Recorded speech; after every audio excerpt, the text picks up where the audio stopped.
Hey guys, thank you so much for joining us today. It is going to be so much fun. We've got Ronnie Rice here. Ronnie is one of the lead attorneys at Alexander Shannara, and attorneys is one of those terms that is very loose in this situation because he does so many other things. So join us today and watch this with us. You're from Mobile.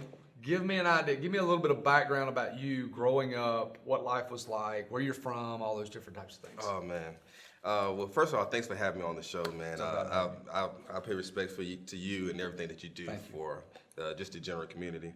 A little bit about me, from Pritchard, Alabama, which is in Mobile. Right. One of 5 kids. My older brother served a life sentence in prison for murder.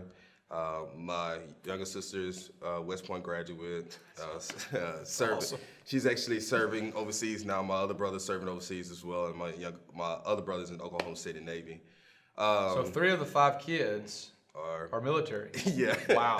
I didn't get the memo. Yeah, no doubt. Skip that one. But all the 3 kids, the 3 ones are the ones that are younger than you, right? Yes. Okay. Yes, gotcha. sir. Okay. Single parent household. My dad was in my life, just Okay. intermittently. Right.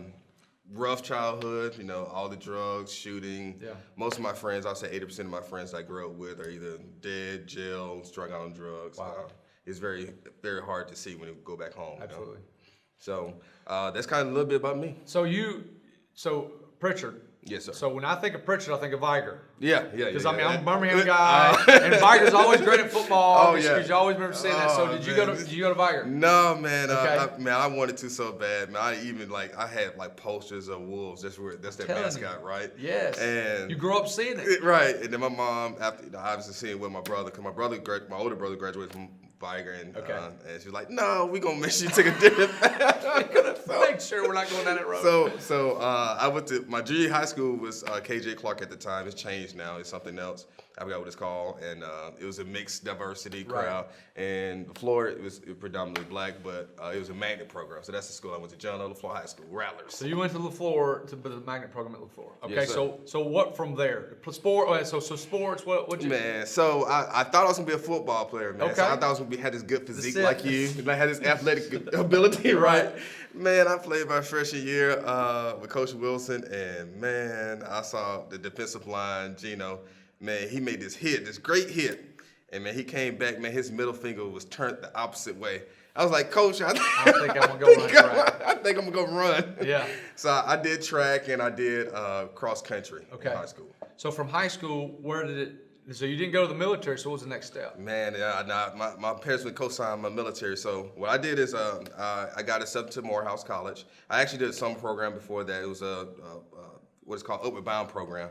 It's a program out of the Department of Education from the federal government. Did that while I was in high school and fell in love with Morehouse, which is an all-male school. All the greats went there. Dr. Martin Luther King. Oh, it's all male school? Yeah, all black male, man, all African-American male. Really? That's what Samuel Jackson, Dr. Martin Luther King, Spike Lee, all the greats, man. Let's go back to this. You went to an all-male college? Man, the Lord knew what he was doing, man. the Lord had a hand in my life. I'm be 39 next week. I had no idea that it was an all-male school. All-male school. Now, here's the caveat. It's all female school across the street, Spelman College. Excellent. Okay. Yeah, so it balances out. Yeah. All right, so you're at Morehouse. What are you doing at Morehouse? Man, so I've always had like 2 or 3 jobs. I've always been like that. So my major is psychology. Well, I first initially went as engineering. And one thing we was talking about earlier about retooling. We didn't say retooling, but each one of us tell about our life stories. And basically, essentially went down to retooling. Man, I was doing engineering because I wanted to make money. That's what you did, right? Yep. Man, I took physics 154 from Dr. Smith, and man, he lit me up on grade. I was like, yeah, I need to change something different. Right. So I changed my major to psychology, but I pretty much worked 3 jobs, had a couple of business. What did you do? So I work study at the school. Okay. Worked at Dillard's, and I did grant work for Morehouse School of Medicine. So this the work. What is grant work? So we have nonprofits. They need grant funding and stuff like that. So you would do like the writing of the grants and things like that. Yes, sir. Yes, okay. Sir. Okay. So you're doing grant work. You're working at Dillard's and you're doing work studies. So you're not sleeping a whole lot. Man, no. Okay. Man. And you're still going for a psychology degree. Man, yes. Okay. So you talked about a little bit about businesses. You had some businesses in college? Yeah, so I did some marketing businesses, passing out flyers and stuff like that. That was the biggest thing. So what year is this? So I started Morehouse in 2003. I was supposed to graduate in 2007, graduated in 2008. So when you say marketing, you're not talking about like Facebook and Instagram. No, I'm talking about street beating, like guerrilla marketing. Right. So this is when all the rappers out, right? Street beating. Right. So Morehouse. So what a lot of people don't understand, and Morehouse Spelman in Clark, Atlanta is called with the AUC, the Atlanta University Center.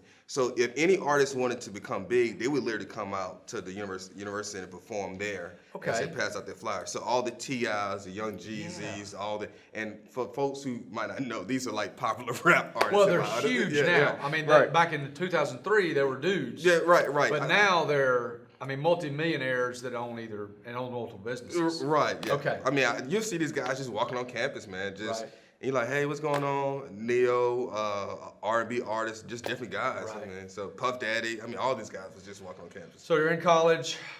You graduate with a psychology degree, which I have a history degree, so psychology and history is Pretty much. degree of nothing. Degree of nothing. Okay. Might have been basketball. Yeah, exactly. So what did you do from there?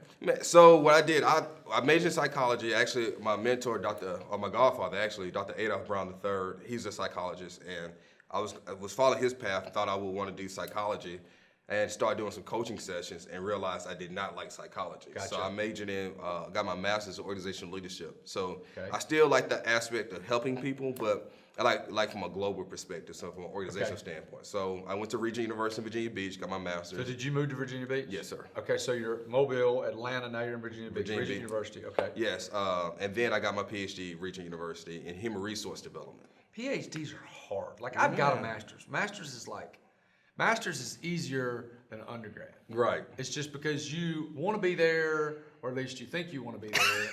And then, so master's is not that hard. Yeah. A PhD is a different animal. Oh yeah, absolutely. So why are you in this, because here's what people do. So people really don't know what they want to do. Right. They go get a master's. And they still can't figure out what they want to do. They go get a PhD. So they're a lifetime student. And they're not a doctor. Right, yeah. Why a PhD? So I've always had just a passion to do a doctorate. So one thing I failed to mention while I was at Morehouse, I became a McNair scholar. Ronnie McNair program. Okay. That's the first black African-American astronaut, and when he died and all that stuff, he created this fund for McNair, for disadvantaged or at risk or what do you want to call it, youth who want to get doctorates. You get funding undergrad through your graduate school. Okay. So I'm a McNair scholar. So let me say. So here's what I'm figuring out. So are you taking on this? I'm kind of switching gears, but I'm not. Are you taking on lots of debt to do this? Are you getting grants? Are you just like working 3 jobs and paying for it yourself? I mean, what's going on here? All 3, man.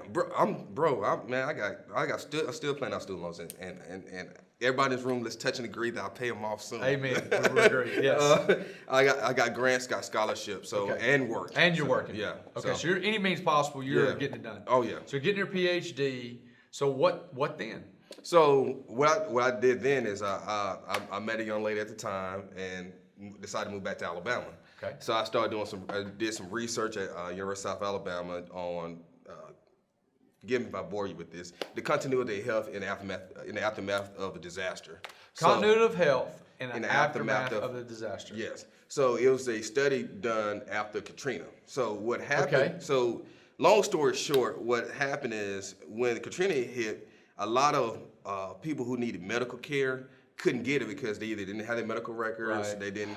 Electronic files were destroyed because the database was in New Orleans. It was electronic, but it was in New Orleans. Gotcha. So when they got dispersed to all these places, so people need diabetic medicine, HIV, AIDS, who knows? They said, yeah, I got this. This is my last prescription. They're like, yeah, but. So you had folks that get re-diagnosed. I mean, it was just total. Wow. So what happened is what we found out in the study. This kind of reason why I do what I do now is what we found in that study was that people who were heavily networked outside their system, and what I mean by that, folks who were heavily networked outside of New Orleans or who can call a family or friend. So if I lived in New Orleans, but I had a network in Birmingham or a network in Atlanta, right? I was better off. My transition from Katrina was. It was like I never missed a beat. Well, a great example of that is I was coaching in Atlanta. Mm-hmm. And when Katrina hit, we got a huge influx of kids from New Orleans. Yep. And it made a gigantic difference in a handful of football teams in the Atlanta area because these kids were playing or active in New Orleans. They had a place to go. Right. And so they had an aunt or an uncle or a grandfather or whatever, Right. or a godfather or a friend. I mean, Anybody Right. with a pulse. So we had multiple kids that were New Orleans kids that were just game changers as far as athletic ability and Right. and also adding more bodies to the system. Right. But what you're saying is, so if you had an outside network, you had a higher chance of, I say Right. survival, but what's a Right. better term? Of success. Success, okay, good. Right, in whatever it is that you're doing. And so, one thing that I find in my line of work, because what I do is pretty much relationship building. Okay.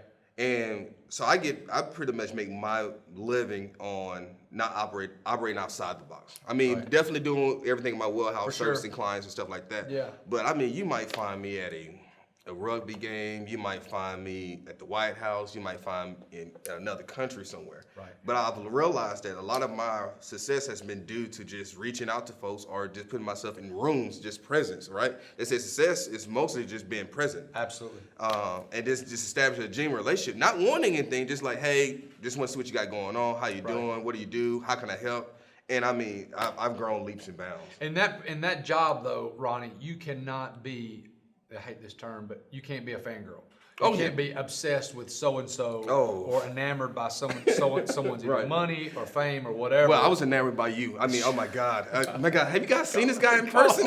Goodness gracious. Come on. All right, so you're in the Mobile area. Yes. You got a wife. Yeah. You got a wife. Doing some research.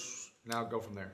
Moved up to Birmingham. So I got Okay. a friend of mine, Ricardo Woods. He's a city attorney in Mobile, and he calls me. I love stories. So I'm sitting in this office. I'm overlooking the water and everything like that. I'm like, yeah, I'm doing great, whatever. Yeah. Ricardo Woods calls me. He just got back in from Miami somewhere, trying the case, and he tells me what he sells it for. It's a big number. I'm like, yeah, whatever, but your partner's getting that. Right. He's like, oh no, let me tell you what my percentage is. It's like, oh yeah, I'm going to law school. Come on. It's like, Okay. I feel like the Lord calling me to go to law. calling me. Yes, Lord, I follow. Yeah. Right. I got you. But it really was. I tell this story, but honestly, it was God, telling me to do that because I always felt, and I don't mind sharing. Being a young African American, obviously you see all the shootings and you see all the things that happen with young black males. I've always felt like it was a duty of mine to get a law degree. And I got a lot of people try to talk me out of doing it. Why? Well, a lot of people say there's no money in law. Okay. I know a lot of people got loans, student debt, stuff like Right, for that. sure. You'll never make money, yada Right. yada yada. So. Gotcha. So you moved back to Birmingham. So he said, so this guy talks to you to move back to Birmingham. Did he say come to go to law school? What was the conversation like? So no, it wasn't a conversation. Somebody told me to do it. It's just I had a few friends, older guys, who said you need to go to law school. I know you got your PhD, but Wow. And they just saw a gift in me Yeah. that it was like I was like, nah, bro, I already got a PhD, man. What are you talking about? He's like, no, trust me, you need to go get your law license. Wow. And obviously I already had student loan debt, and so I was like, well, where do I want to go? Obviously like the Harvard, all the big wigs, right? Right. And he was like, man, don't do that. It's two schools in Birmingham School of Law or Miles Law School. So I went to Birmingham. I toured both schools. Well, I actually toured Cumberland as well. I toured all those schools, and I just fell in love with Miles Law School, which is in Fairfield. Yes. A whole bunch of potholes. That's it. But I love it, man. Right. Man, Miles has done, the professors there I met, Justice Cook, Judge Clemens, federal judge in Alabama, Judge Clemens, Judge Pearson, who God rest his soul. Right. They just really poured into my life great. and just say, hey, we need you to be just a pallbearer or just a torch runner for helping people just in general. Right. Not a white, black, old, young, rich, poor, just help people. And that's one thing that I saw in Birmingham for some reason. That's awesome. So your guys up here. Now, who did your guy that flown back to Miami? Ricardo. Ricardo Okay. Woods. So what's he doing up here? Well, he's not up here. He's in Mobile. So he's in Mobile. So who's your guy that kind of got you into the Birmingham scene? He said go to law school, but who's your contact in Birmingham? Didn't have a contact. Okay. So my only contact in Birmingham was a high school friend. That was it.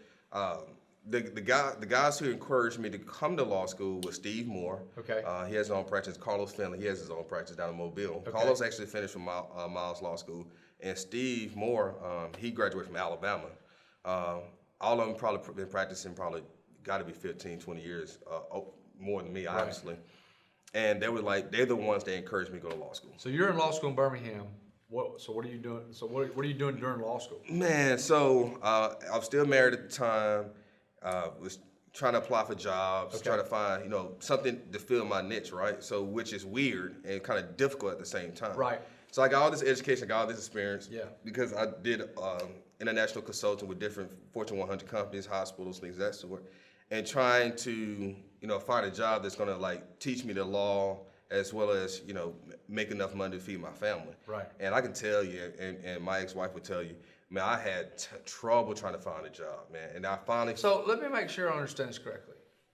You've got 3 degrees at the time. 3 degrees, an undergrad, a master's, and a PhD. Yes. You've got experience with people all over the country, probably all over the world, and then now you're in law school and you can't find a job. Yeah, and my ex-wife would tell you, I used to have legal pads that were, legal pads where I would apply for probably 10 jobs a day. And I was doing 10 jobs a day to be strategic, make sure I write a nice cover letter, make sure I write a nice resume, make sure I, hi, such and such. Right. I see that you went to this school and this your program research and all that stuff. So couldn't find a job. And a friend of mine's hired me, it paid me like $8.50 an hour, part-time. And then I worked at another company, Alabama Family Trust, which is a great institution. And then I finally landed with Alexander Shinnar. So how did that come about? Because you're in law school, and why would Alex hire? So it's funny. I was texting him this morning, and he's always shooting me morning motivation, which one of the reasons why I love him. The relationship to him and I is very, very different. And I try to a great deal to try to protect it. Right. So I had a friend of mine, Ron Brown. His name is Walter Ron Brown. If he's watching this, he's gonna be like, "You don't get about my government." Yeah. At that time, Ron was going to law school with me at Miles, and he would always talk about Alex. Hey, Alex is great. And I was like, "Okay, cool. Man, I would like to meet him because you always interview." I was like, "No, I'm good." Well, if you've been on an interstate in the southeastern United States, you've seen the guy's picture. Yeah, but with me, I've been around some of the successful people. I'm just like, oh, okay, cool. Yeah, no more guy. Right. Yeah. And I was like, you know what? You keep talking about, let's go meet him. Met him. I was like, you know what? He seems like a cool guy. I was like, man, I would like you to know what you guys do. So Ron, he let me shadow him for 2 days. So Ron's working for Alex, but he's still in law school. Is that correct? Yeah. So we're both same year, graduated the same year. So what's he doing for Alex? So now he's no longer with the firm. He's kind of doing his independent thing now. Right. But at the time, what was he doing? Just a legal assistant. Okay, so he's a legal assistant. Y'all both in law school. He's a legal assistant. He says, hey, come just shadow me. Right. And so I'm like, cool. So I get there Monday morning, 8 o'clock. I think it's August 12th. I think that was the day. And I start, I'm scanning stuff, making random calls, blah, blah, blah, taking lunch 12 to 1. So you got a job? Right. Well, no, this is volunteer. So you're... No, I'm not getting paid for this. So you're working for free? I'm working for free.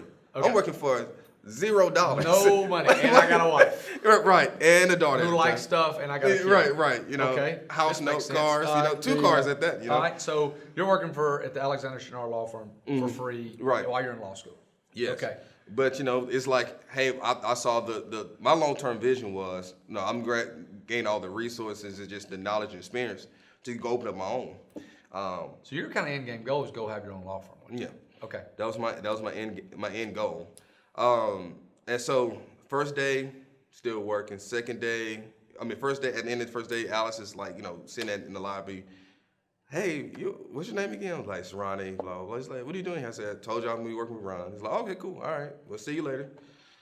Next day, come in, do the same thing over again. At the end of the second day, he's like, you still here? He's like, yeah, man. He's like, man, anybody who comes in here with free, I just gotta hire him, just off the strength.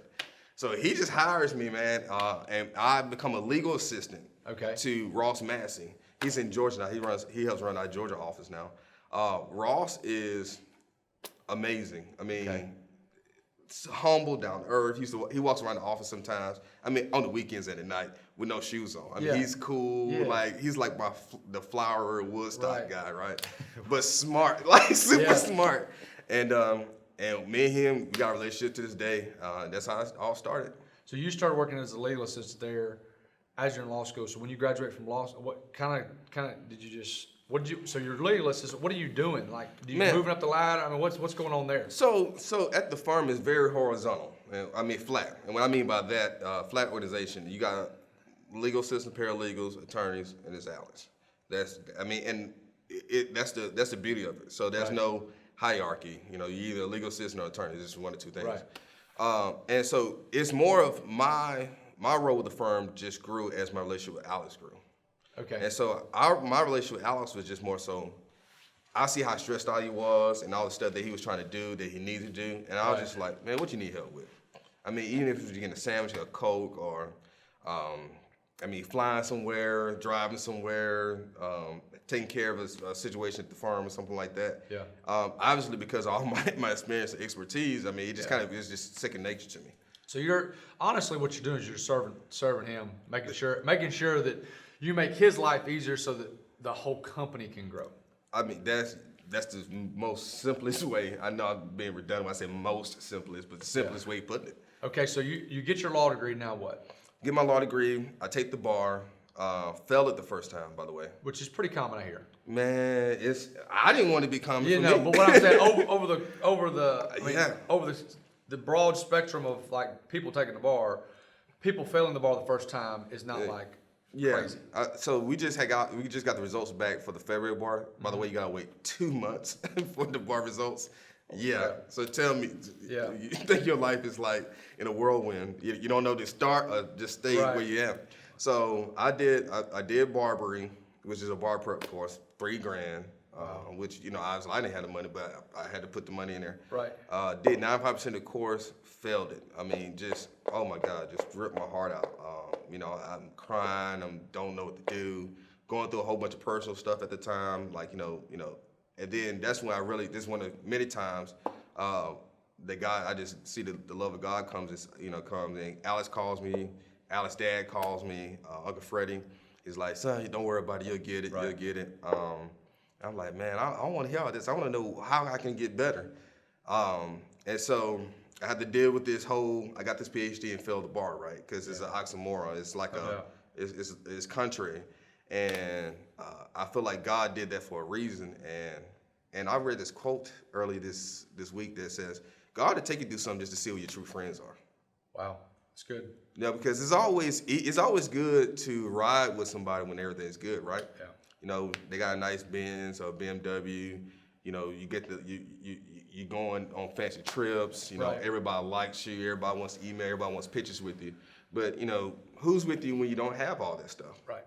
Even if they know that you're capable of having it, you don't. And you don't have it, it's like, whoa, I help. Right. And then I helped you out, helped you out, helped you out, helped you out. Right. So the next time I take it, man, I studied. I with the help of, I hired a coach. And with the help of this coach, man, he just helped break down some psychological issues that I was having, and I passed it with flying colors. So this brings up a good point, and this is what I think is so huge with people out there.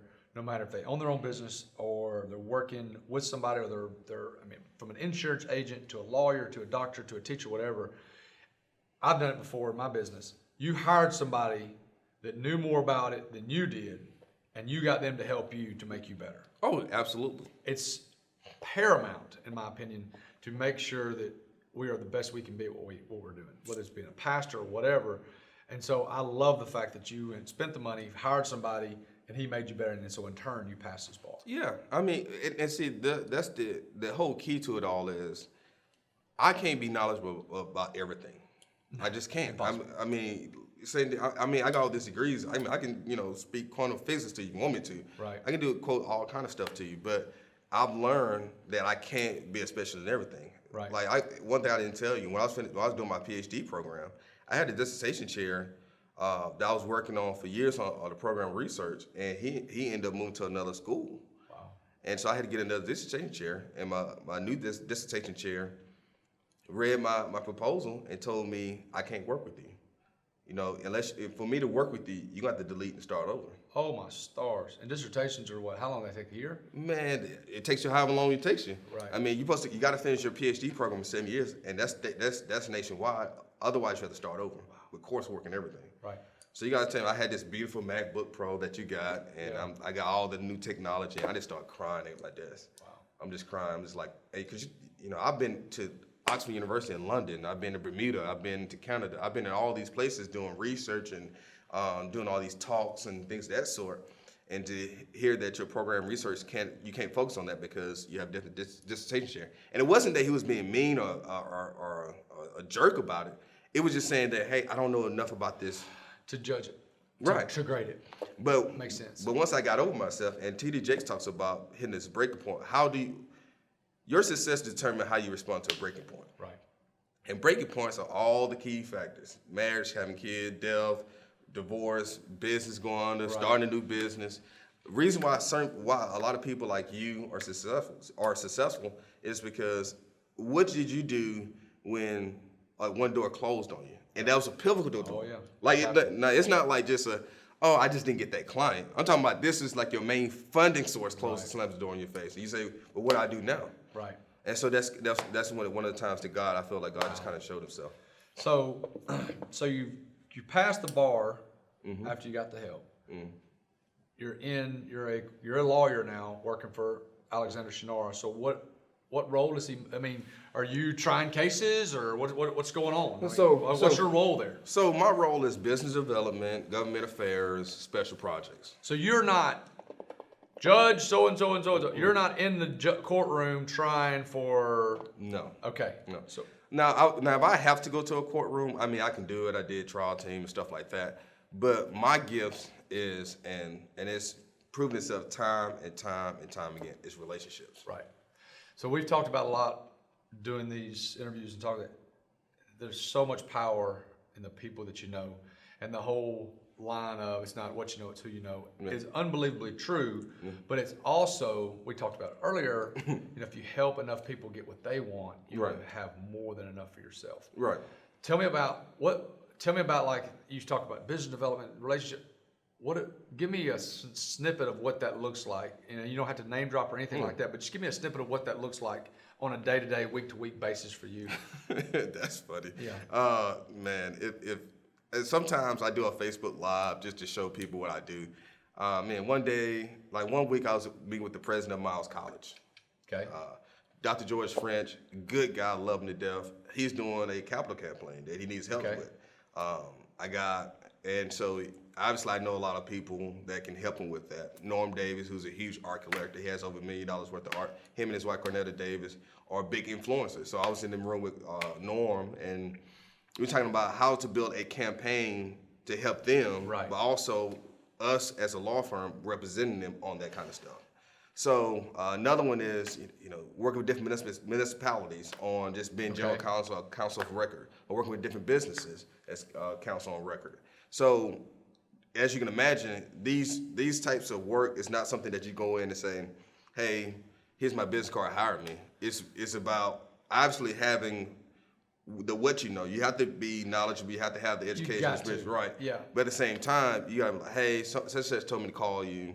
You want to do breakfast? How can I help you? Right. And that's kind of how I've really established most of my relationship. How can I help you? How can I serve you? Yeah. Because most of the time, when somebody's buying something from you, you're actually helping with something. Absolutely. I don't care what it is. I don't care if it's a piece of clothing. I don't care if it's food. I don't care if it's, cars.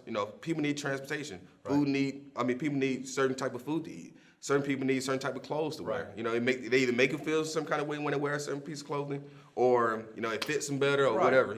So I heard someone say the other day. He said I'm not a salesman.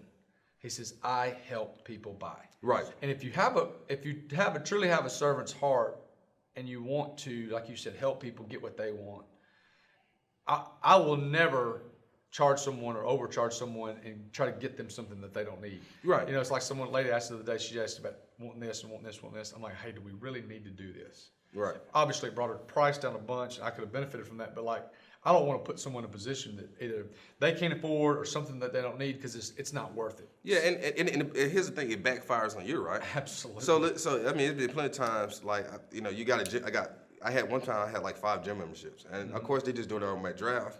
I'm like, nobody called me from the gym and said, hey, you know what, you're not using this. Let me just, and I probably would have just kept the membership if they did off that. But it's just, one thing I'm big on is customer service, the experience.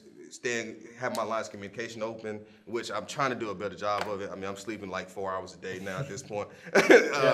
So that's a big thing, and that's one thing that I like about you. And BJ Ellis, who's a good friend of mine, I mean, he speaks highly of you, and I like the way that you move. I like how you just have a servant's heart. I mean, you're very transparent. I mean, you're not gonna tell everybody your business, but at the same time, you're gonna, hey, this is what I want to do. Can we do it? Yes or no? If you can't, all right, no big deal. Can, let's do it. Good.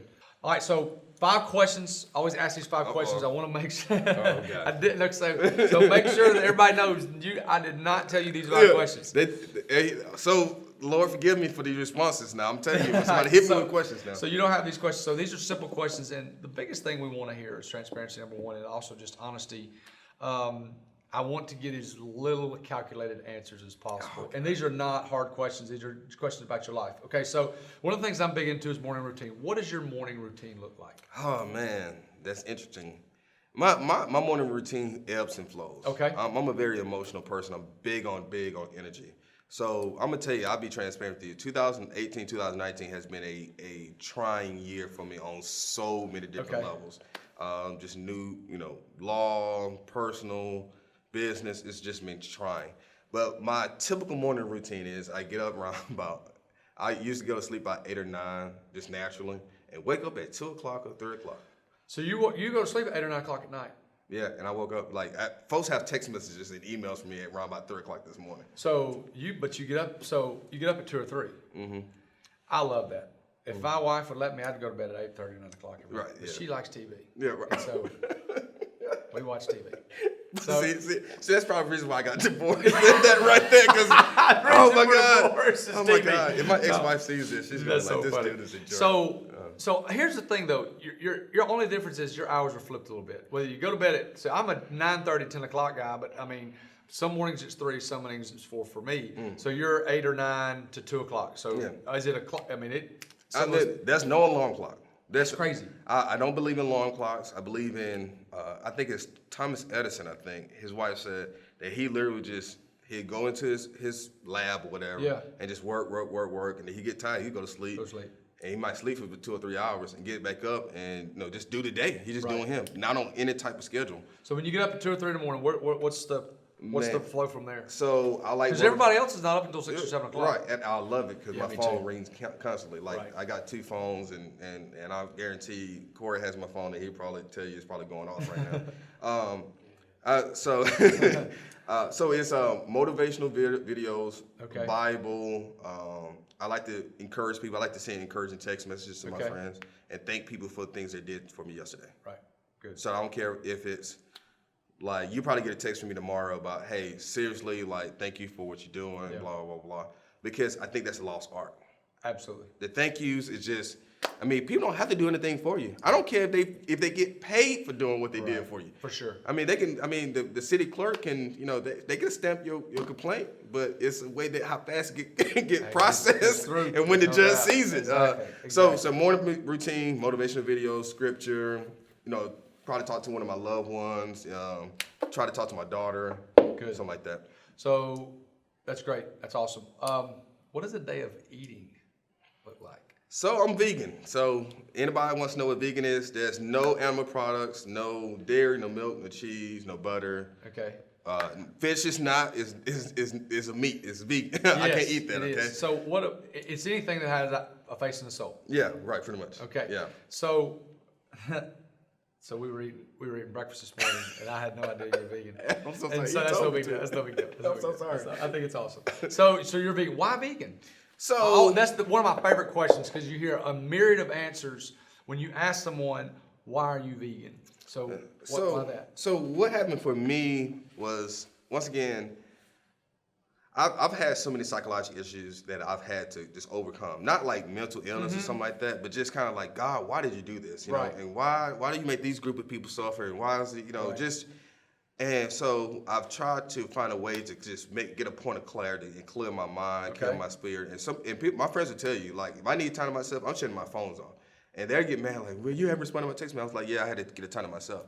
So vegan for me was, I have so much going on in so many different ways. Okay. So it's not just like if you walk into, I don't know, Krispy Kreme donuts and all you're doing that day is just flipping the donuts and putting the icing on there. Right. It's just one day I might be in DC, that night I might be in Florida, and the next morning I might be in Colorado somewhere.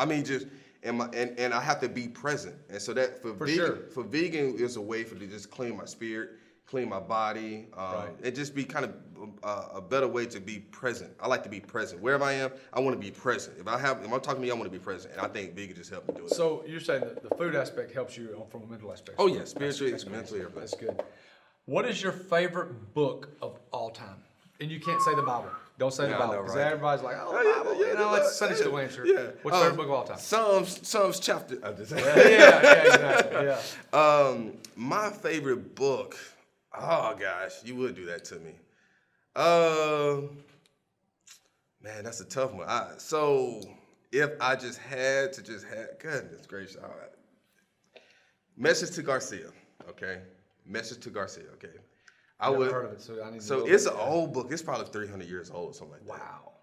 So the general point of the book, it's a short book. You read it in 15, 30 minutes. Okay. Tops. Yeah. And it talks about how this military force had to get a message to a specific general on an island. Okay. And it was like, but they had no communication with him, didn't know where he was, didn't know any of the specifics of how to even get the message to him, which is Garcia. And this guy, this highfalutin, a colonel, something like that, said, you need to hire this particular soldier to do this. He said, just tell him what you need to do and he'll get it done. Right. And he got the message to Garcia. And it talks about how different people in your life, if some people are just doers to get it done. For sure. I'm pretty, like you're a doer. Now, I'm not saying just doer that you don't think. Right. But I can just say, hey, Thomas, can you install this a new TV, a bigger TV? Okay? Right. You can be like, I don't know anything about TV. Your head, you probably gonna say, I don't know anything about TV, but I know if Ronnie's asking me, he probably needs me to get it done. Right. So they're gonna call the company, get this done, and I'm gonna have it done within 24 hours. Right. Like you're not gonna ask any questions unless you're just gonna get it done. Correct. And you have other people that's like, well, what size TV you want? Yeah. I mean, how long do you want it? What's the reason for it? And you just like, I've empowered you. Right, just do it. Right. I got you. So that's awesome. I would say that's my favorite book. What are you reading right now? Tribe of Mentors. Tim Ferriss. Yes. So I actually reading about 5 books at one time. Yeah, for sure. The Power of Crowds is another book I'm reading.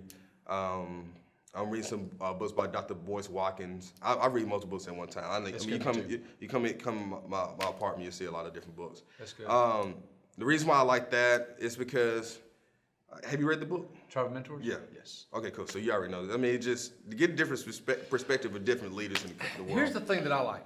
So with multiple kids, things going on, business, life, wife, all these different types of things. For me, I like both of Tim's books, Tribe of Mentors and, what's the other one? That's not the 4-hour work week, is it? No, not 4-Hour Work Week. It's the other one. The two big thick ones. Yeah, I know what you're talking about. I'll put it in I'll put it in notes. Okay. Yeah. So I've read both of those. The reason I like those is because you can read for 8 to 15 minutes and put it down, and you don't have to have context from the story before.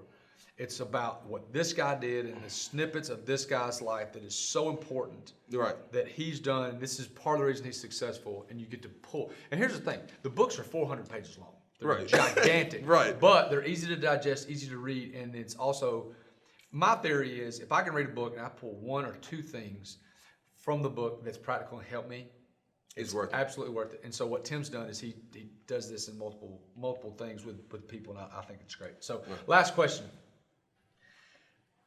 If you could talk to your 20-year-old self, what would you tell him to do more of? Oh, gosh. Man, these are tough questions. You should sit these over. Man, guys, I'm telling you, don't ever come on this show like this dude right there. I did not send them over. Oh, gosh. Oh, man. It's something that I'm dealing with right now. Don't take what people do to you, whether it's verbal or physical or professionally, whatever, to heart. Gotcha. And what I mean by that is, it's a lot of people that don't mean well for you, intentionally and unintentionally. You got some people that just don't want to see you succeed. You got people who unintentionally don't want you to succeed. They're trying to prevent you from succeeding. And whatever it is in aspect in the world you do, The problem with me is I'm a very passionate person, and I'm very giving up front. And when people hurt me, it's kind of like it's almost like you're falling back. Right. And something that I've been, struggling with is how do you decipher one, if it's like is it something they're trying to personally attack you with, or versus a criticism, and then still proceeding forward. Gotcha. And so my suggestion to my 21-year-old self is go for whatever God has called you to do. Right. But know that everybody's not gonna be for you, even the people that you might have helped. But even if they do attack you, don't seek revenge. Yeah, don't be spiteful, but protect yourself, be guarded, and keep moving forward. Because I'm telling you, one of the hardest things I ever had to do is cut people out of my life that I love dearly and that I really want to just genuinely succeed. And I mean, even those people that have hurt me, I still want to see them succeed. But I had to do it like inadvertently almost. For sure. And I mean, and that's something, especially I would tell college students, millennials, right, folks who are just coming out. I mean, it's not necessarily a cruel world. I mean, people could be evil. Yeah, for sure. But just don't let the haters get to you. Don't let them keep you down. And just regard yourself. Guard your heart. That's good. Good answers. All right, let's walk. Yeah. We were talking earlier about your daughter. Yeah. Tell me about her. I mean, because when you have kids, your life totally changes. So tell me about your daughter. So my daughter's Chloe Elizabeth. She's 6. She's awesome. She's a bundle of joy. I took her to the zoo yesterday, so that was interesting. I'm not going to talk about the field trip experience, but you know. I gotta go next week on a field trip. Yeah, good luck with that. Yeah, and my son's 7. I've got 3, but Tegan's 7. He's like, Dad, will you go to the field trip with me on May 1st? I'm like, yes, son. Yeah. He's like, yes. Right. You're like, oh my God. What am I doing? Right, what am I getting myself into? Okay, so you got a daughter. We talked about working for Alexander Shannara and how fun that is. So you had mentioned earlier about other businesses. So that's intriguing to me about how you have a full-time job, and obviously it's a full-time job, but yet you do other things. What are some other things that you got your hands involved with that are outside of working for Alexander Shannara? So real estate, logistics, security, marketing. Okay. So I do a lot of this I learned from Alexander Shannara.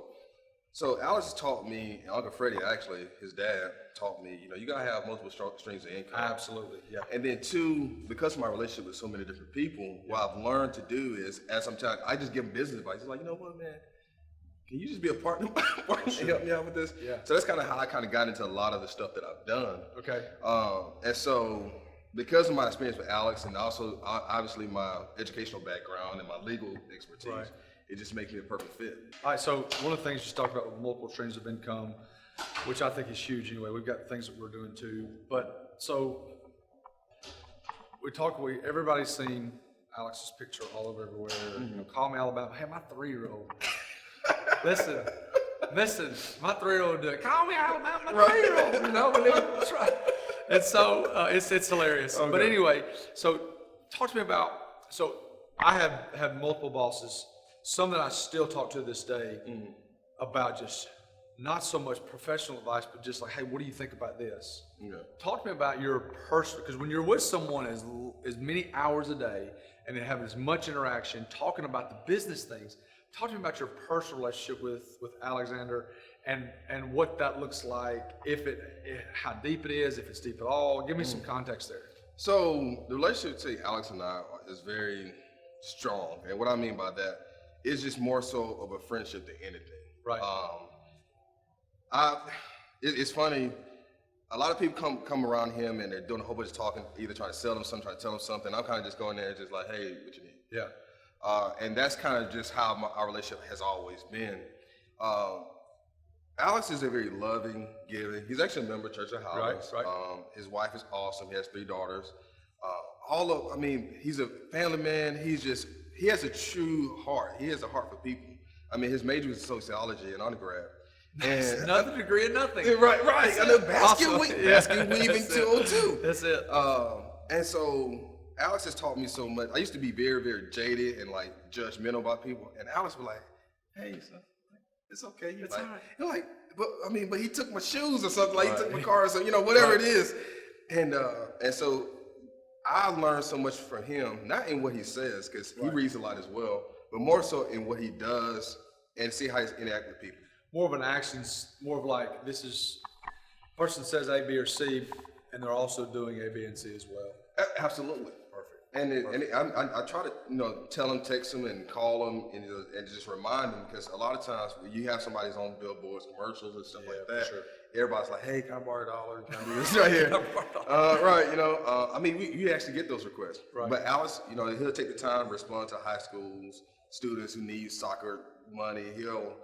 He went to University of Alabama, talked to the marketing department a couple weeks ago. I mean, he did something with Huntsville paper. I mean, he just has a certain heart. That's awesome.